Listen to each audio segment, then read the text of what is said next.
আসলে এই সমস্ত এলাকা অনেকটা বসবাসের জন্য বলতে গেলে অনুপযোগী। অনেক কিছু পাওয়া যায় না, অনেক সুযোগ সুবিধা থেকে বঞ্চিত। স্বাভাবিকভাবে মোবাইল নেটওয়ার্কও থাকে না, কথা বলার নেট পাওয়া গেলেও মাঝে মাঝে ওই যে ডাটা চলবে না। এই মুহূর্তেও ডাটা নাই। আমরা ওই যে এটার পরের পাহাড়ে ওই যে কালো কালো দেখা যাচ্ছে, এই যে ওই যে ওই কালো পাহাড়টাতে যাবো। ওই যে এই এরিয়াটার নাম হচ্ছে থানচি। আমাদের সামনে একটা রাস্তা আছে 45 ডিগ্রি অ্যাঙ্গেলে, শক্ত করে বসবে।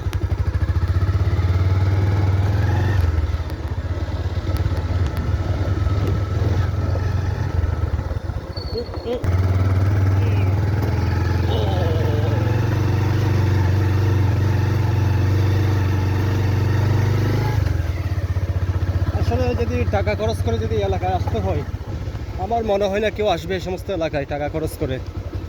ওই চাকরি করি, চাকরির খাতিরে আসতে হচ্ছে, চলে আসছি, বসবাস করা লাগতেছে। অনেকে মাঝে সাঝে আসে টাকা খরচ করি ঘুরতে দেখতে, কিন্তু ওই ভিডিও করো।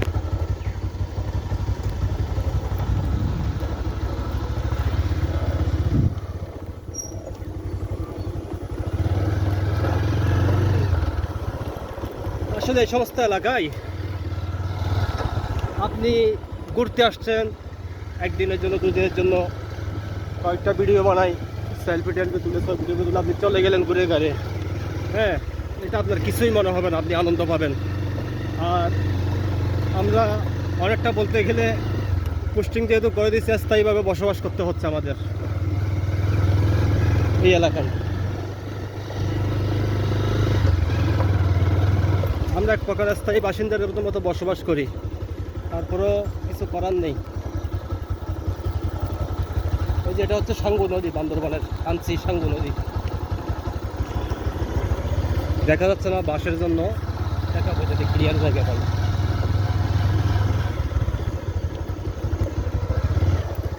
এটা হচ্ছে জঙ্গলের হাইওয়ে, বারবার বলি।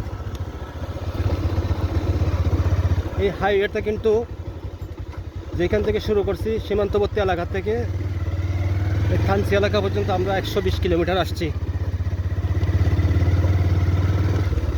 120 কিলোমিটার এইভাবে ড্রাইভ করতে করতে আসছি আমরা। সব ভিডিও করা সম্ভব না, মেমোরি কার্ড, মোবাইলের মেমোরি ফুল লোড হয়ে যায়, এই জন্য স্কিপ করে করে আমরা ভিডিও বানাই।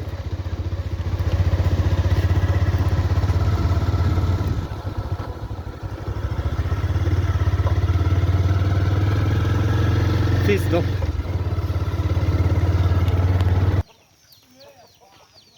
এটা হচ্ছে জঙ্গলের যেটা হাইওয়ে রোড, এটা এখান পর্যন্ত শেষ। দেখো, এটা এই পর্যন্ত এসে শেষ। এখানে কোনো ব্রিজ বা আর এরকম কোনো রাস্তা পাবেন না, জঙ্গলের আর কোনো হাইওয়ে নাই, হাইওয়ে শেষ। এদের থেকে দুর্গম এলাকা শুরু, যেখানে মানুষের কোনো পায়ের ছাপও অনেক জায়গায় পড়ে নাই। এখন আমরা যাব বাইক এখানে রেখে, আমরা পায়ে হেঁটে পাড়িয়ে যাব। 2 ঘন্টার রাস্তা, 2 ঘন্টার রাস্তা, আরও বেশিও লাগতে পারে। আসো যাওয়া যাক।